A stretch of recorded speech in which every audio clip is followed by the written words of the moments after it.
ये जो अभी चुनाव आ रहे हैं उमर कश्मीर के बारे में कहा जा रहा है कि स्टेटहुड सून आ जाएगा, that is one of the thing जो बीजेपी कह रही है। पहले तो हमें हमारा जो रियासत का दर्जा था वो हमसे लिया नहीं जाना चाहिए था।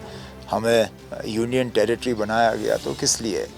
आखिरकार जम्मू कश्मीर को उससे मिला क्या? अभी तक मुझे कोई ऐसा नहीं मिला जो मुझे ये बता सके कि जम्मू कश्मीर को यूनियन टेरिटरी बनाने के बाद हमें फ़ायदा क्या हासिल हुआ।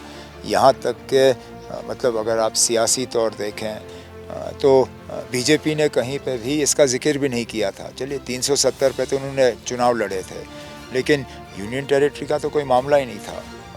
तो अब वापस मिलना चाहिए, नहीं मिलना चाहिए, कब मिलना चाहिए, ये अब देखें। हम तो चाहते हैं कि फौरी तौर मतलब पार्लियामेंट इलेक्शन के बाद मिले, लेकिन अगर बीजेपी की हुकूमत दोबारा बनती है तो शायद फिर हमें असेंबली इलेक्शन का इंतज़ार करना पड़ेगा और उसके बाद वापस आ जाएगा। आपको लगता है कि असेंबली के पहले कर सकते हैं, क्योंकि स्टेटहुड क्योंकि करने के लिए तो कर सकते हैं, लेकिन बीजेपी वाले करेंगे नहीं। अगर हुकूमत बदल जाती है, जिसकी हम उम्मीद कर रहे हैं कि 4 जून को बीजेपी के अलावा दूसरी हुकूमत बनेगी, तो फिर ज़रूर हमारी कोशिश होगी कि इलेक्शन से पहले ही हमें जो है स्टेटहुड वापस, हमें रियासत का दर्जा जो है वापस दिया जाए। उमर अब्दुल्ला लोकसभा क्यों लड़ रहे हैं? क्योंकि सब आपको दिल्ली में जब देखते हैं और बाद में Omar Abdullah more as the chief minister level पे है, तो आप असेंबली में फ़िलहाल जब तक जम्मू कश्मीर यूनियन टेरिटरी है, मैं असेंबली का इलेक्शन लड़ूंगा नहीं। यहाँ हालात बदल जाने दीजिए, उसके बाद हम ये बात कर लेंगे। लेकिन हालात थोड़े बदले नहीं है, क्योंकि कल हम आए थे लाल चौक में, हमने काफ़ी, मैं 6 साल के बाद आ रही हूँ, तो थोड़ा बहुत तो फ़र्क देखा था। लोग घूम रहे थे रात को, दुकानें देर खुली थी। मुसीबत यह ना कि आप लोगों को लगता है कि लाल चौक जम्मू कश्मीर है। लाल चौक इतना ही जम्मू कश्मीर है जितना नरीमन पॉइंट मुंबई है या जितना मुंबई महाराष्ट्र है। लाल चौक में आपको 10 लोग ज़्यादा दिख गए तो उससे ये मतलब आप ये मतलब निकालते हो कि पूरा जम्मू कश्मीर बदला है। बदला यहाँ के लोगों के लिए कुछ खास नहीं है। नौजवान आज भी परेशान है नौकरियों को लेके। इन्वेस्टमेंट जिसकी बात की जा रही थी कहीं देखने को नहीं मिल रही। कोई नया प्रोजेक्ट जम्मू कश्मीर के लिए खुला नहीं है। बिजली का हाल ये देखें, मुझे अब इस इलाके में 2 दिन हो गए, इन 2 दिनों में मैंने 15 मिनट बिजली देखी। नहीं तो इन्वर्टर, टॉर्च, सोलर और जनरेटर के अलावा यहाँ बिजली जो है इस कुपवाड़ा इलाके का में है इलाका। नहीं। मैं जो जहाँ हम लोलाब, जहाँ इस वादी में जहाँ हम हैं, लोलाब की वादी में 2 दिन में 15 मिनट बिजली, तो आप कैसे कह सकते हैं कि बदल गया है? हाँ, 10 लोग ज़्यादा आपको लाल चौक में दिख जाएंगे, लेकिन लोगों की ज़िंदगी में कोई ख़ास बेहतरी नहीं आई है।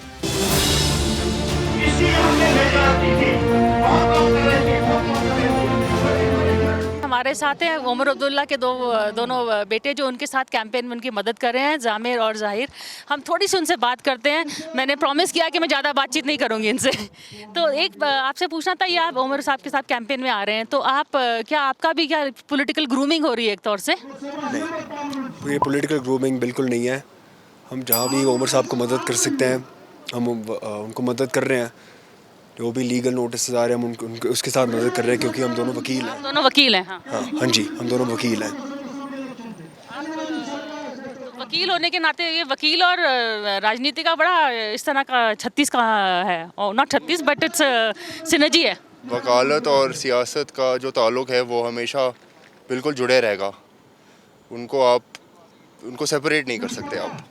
जैसे इन इलेक्शन में भी देखेंगे हम, इलेक्शन चल रहा है पर कानून का काम भी चलेगा साथ साथ।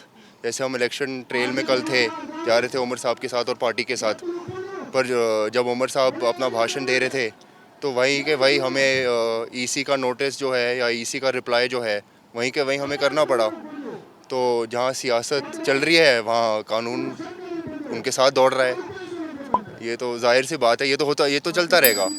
कानून की बात करें तो एक अभी कानून जो आर्टिकल 370 के बारे में जो हुआ, उसके बाद पहला चुनाव है और उसको लीगली भी चैलेंज किया गया है, तो उसके बारे में कुछ आप बताएं। पहली चीज़ तो एक गलत फहमी है। 370 हटाने के बाद ये दूसरा चुनाव है। पहला चुनाव करगिल में हुआ था जो हिल काउंसिल था, और वहाँ एनसी ने पूरे दम के साथ जीता। करगिल का जो आवाज़ था वो 370 हटाने का वो बिल्कुल खिलाफ थे। वो साफ साफ आया इलेक्शन रिज़ल्ट के, जो इलेक्शन रिज़ल्ट वहाँ थे। यकीन के साथ मैं बता सकता हूँ कि यहाँ का जो आवाज़ है लोगों का, वो 370 हटाने के खिलाफ है। और जब इलेक्शन रिज़ल्ट आएंगे आप खुद ब खुद देखोगे कि यहाँ के लोग जो 5 अगस्त को हुआ था वो उसके बिल्कुल खिलाफ है वो, और वो इलेक्शन के थ्रू अपना वो आवाज़ बुलंद करेंगे। तो पर किसके वोट में जाएगा तो हम कहेंगे कि 370 के खिलाफ वोट गया है, क्योंकि यहाँ उमर अब्दुल्ला भी लड़ रहे हैं, सज्जाद लोन भी लड़ रहे हैं, दोनों कह रहे हैं कि हमने 370 का विरोध किया, हटाने का विरोध किया।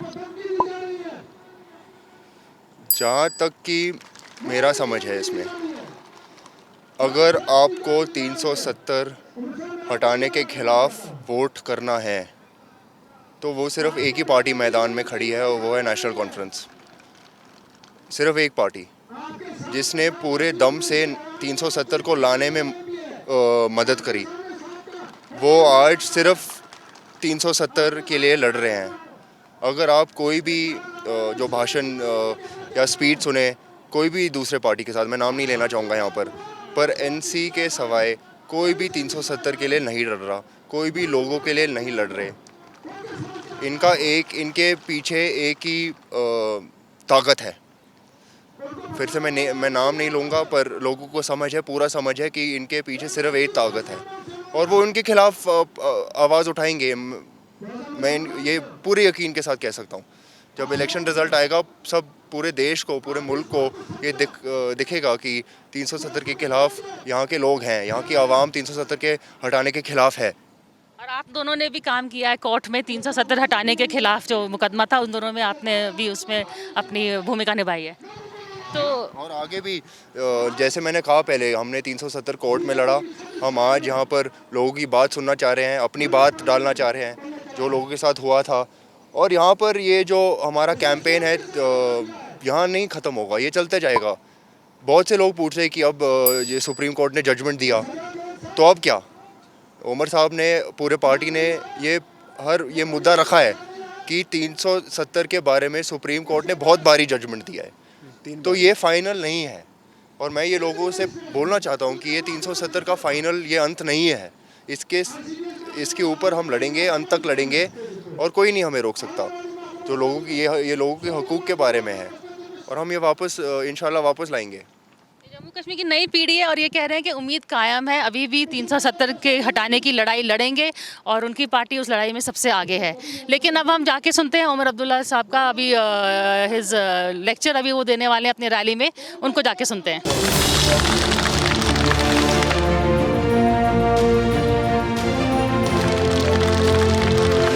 इन दूर दराज इलाकों के साथ नेशनल कॉन्फ्रेंस का एक अपना ही करीबी रिश्ता है, और जितना करीबी रिश्ता मेरी तंजीम का है उतना ही करीबी रिश्ता मेरे खानदान का है। बाबाए कौम से लेके मेरे वालिद साहब और मेरे, जब कभी भी आप लोगों की दुआओं की वजह से हमें इस रियासत का इख्तिदार संभालने का मौका मिला है, तो हमारी मुकम्मल कोशिश रही है कि ये दूर दराज इलाके जो हैं ये पीछे ना रह जाएं, तरक्की में इनको अपना बराबर का हिस्सा मिले। आज मेरे खानदान की जो है चौथी पीढ़ी आज यहाँ मस्जिद की सरजमीन पे जो है, इन्हें भी कदम रखने का आज मौका हासिल हुआ है।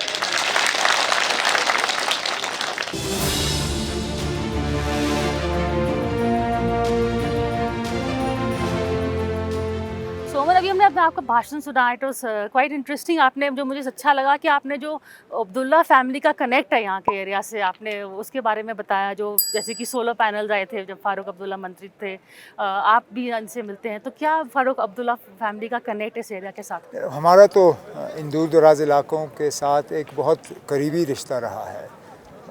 मेरे दादा वो इन इलाकों में बहुत ज़्यादा घूमा करते थे और उनकी मुकम्मल कोशिश रही थी कि इन इलाकों को हम गरीबी से, गुर्बत से जो है बाहर निकालें। 1950 में जो यहाँ लोगों को ज़मीन देने का जो प्रोग्राम था, उससे इन इलाकों को बहुत फ़ायदा मिला। लेकिन उसके बाद भी कोशिश ये की गई कि हुकूमत की जो स्कीमें हैं उनसे इन लोगों को फ़ायदा मिले। और आप अब जैसे कि अब आप यहाँ भाषण दे रहे थे, लेकिन दिल्ली में एक और भाषण चल रहा है। अमित शाह ने आज बोला है कि जो अगर बीजेपी आएगी तो फिर मुस्लिम कम्युनिटी का कोटा में हम बंद करके ओबीसी और मतलब जमात पे नहीं देंगे, लेकिन ओबीसी एससी एसटीज़ को देंगे। मुसलमानों को निशाना बनाना ये बीजेपी की पुरानी आदत है और ये हम पहली बार नहीं देख रहे हैं, ये तो चलता रहता है। अरे ये हमने बहुत सुना है, कश्मीर, जमहूरियत और इंसानियत। आपको इन वर्ड्स के क्या मायने ये हैं? तो वाजपेयी साहब ने हमें जब दिए आप- थे। हाँ। और है मतलब आपके लिए कश्मीरियत है, कश्मीरियत- जमहूरियत तो अभी है नहीं। जमहूरियत का थोड़ा सा हिस्सा है, बाकी अगर असेंबली के इंतखाबात होते हैं तो जमहूरियत होगी। इंसानियत तो हम सब चाहते हैं कि इंसानियत हो। कश्मीरियत तो हमारा एक पुराना कल्चर रहा है। आपने ये भी कहा है कि अगर चुनाव के रिजल्ट आएंगे तो फिर लगता है कि BJP will be voted out. अब उम्मीद तो होती है, हम उसीलिए तो इलेक्शन लड़ रहे हैं, चाहे वो इंडिया ब्लॉक हो चाहे हम हो। उम्मीद तो हमारी वही है, बाकी वोटर क्या फैसला करते हैं वो हम वोटर के लिए देखते हैं। But how do you feel the way the election is going? तो जो नैरेटिव जा रहा है, आप कैसे देख रहे हैं उसको? एक तरफ से बीजेपी इज टॉकिंग अबाउट एक मंडलवाद करे का मंडल, दोनों ही जो मतलब नफरत वाली बात है, उससे तो लग रहा है कि मतलब फिलहाल शायद थोड़ा सा बीजेपी की हालत पतली लग रही है। बट अगेन मैं बार बार कहता हूँ, ये हमारे तरफ से कोई विशफुल थिंकिंग तो नहीं है, वो 4 जून को पता चलेगा। But what do you feel, Omar? Does development win elections? Does emotion? Because at the end of the day, it is emotions. Look, the absence of development is a drawback, but very often the presence of development is not a positive that you can fight elections on.